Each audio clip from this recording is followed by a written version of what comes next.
what brings you here today?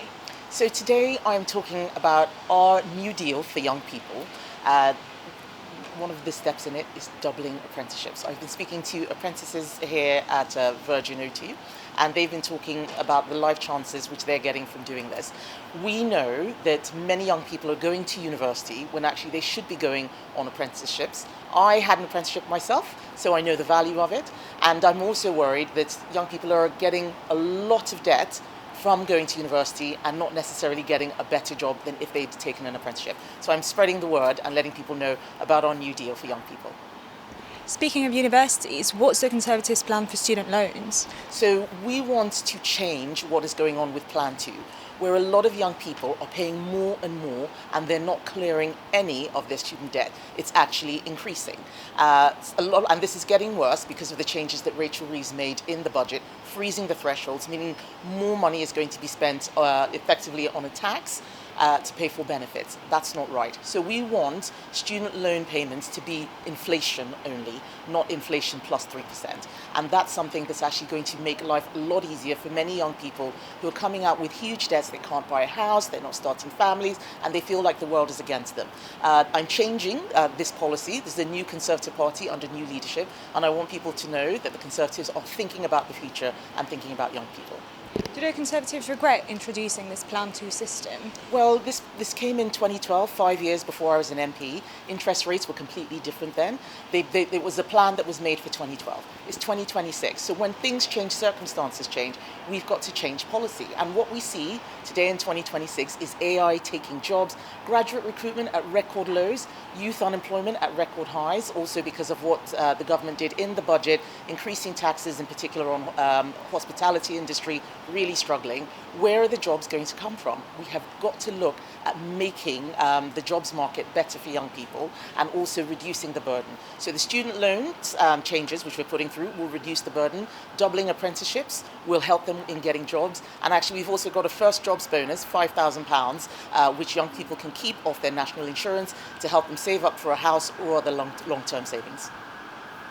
Would you support the former Security Minister's suggestion of a special committee to investigate both Andrew and Lord Malleson's role in the Epstein files? I think the most important thing is to allow the police investigation into Andrew Mountbatten-Windsor to run its course, and for Parliament to ensure it gets the release of all of the files related to Peter Mandelson. It is extraordinary that right now the King has allowed the law to run its course while the Prime Minister is not releasing any files. He sacked the Cabinet Secretary who was overseeing the release of the files. Parliament has a duty to make sure that the government is held to account.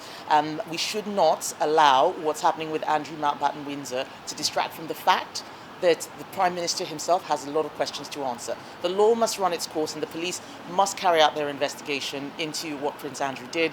But our job as parliamentarians is to hold the government to account, and it is very important that we don't forget that. As a former Trade Secretary, do you think the Department for Business and Trade should open up the files relating to Andrew's time as a time envoy for scrutiny? Well, I'm quite sure that the police will be asking for those files in due course if they haven't already. There should be full transparency.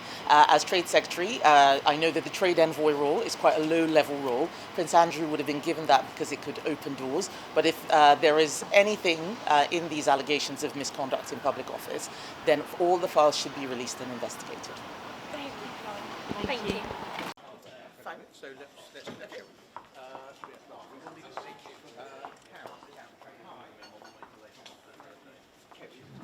Linked to that diversity as an employer, it's one of the main things we focus on with our apprenticeship programme on diversity. So we want to ensure everybody has an equal chance of applying to our programmes. So our programmes, we want to make sure their confidence grows really quickly, and we have lots of different career pathways that all our apprentices go into, and quite a few of them are going to leadership roles. And you guys can tell me, I can see your names. I can't see your name actually, Jack, there we go.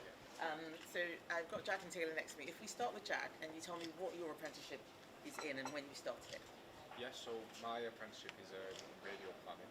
So basically most of my days are spent learning radio theory, the tools that we use to build and upgrade sites. So it's mostly in like the acquisition, design, construction stages of delivery.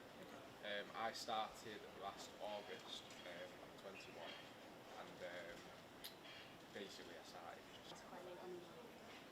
were you doing before? I was a classical musician. Ah, very different. Ashley? Hello, nice to meet you. I'm really nervous but excited. So I thought I'd get that out there to begin with. It's very nice to meet you too. Thank you. So I started, I came from teaching in special needs for like 13 years. So just wanted some flexibility. I've got 2 girls.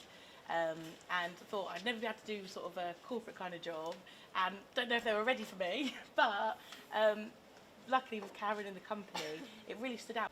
So I started at say December 23. I started, age 21. I'm almost 24 now. Yeah, I'm a network engineer, so I drive. But my role was a bit different. So I was a network designer, which means that I used to design the infrastructure of the fibre from outside to customer. But now I graduated in 2024 actually, the very end, and I've been working. Be able to respond to what's happening out there. And I think that apprenticeships are something that we need to elevate in terms of the prestige, that they are actually a really fantastic way to learn and get in the workplace. It is very traditional, going back thousands of years. That's how many people learn. People took on an apprentice, and then they became very skilled.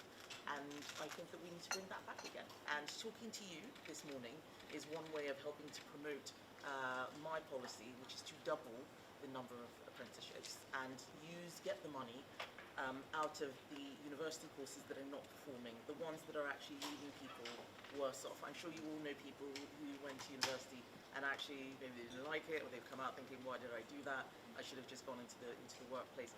And I think that it's very important that politicians talk about what life is like for young people today, rather than what life might have been like in 1980 or in 1990. It's quite important because everyone assumes that apprenticeships are all level 1 and they're all basic, paying £3 an hour or something really safe. There are actually 7 levels of apprenticeships, and there is a lot that you can do in that. And raising the awareness, encouraging more people is key. And to your point, you changed career. Midway, you were able to do so through an apprenticeship. I remember when I finished my apprenticeship, I was having so much fun. I didn't want to leave. I just thought that I had to. It was just a year. How long have you been in?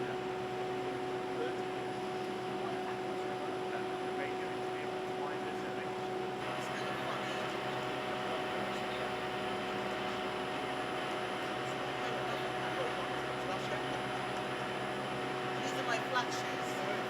Yeah. Alright, so where are we going? Hello, Rob. Nice to meet you. What are you doing?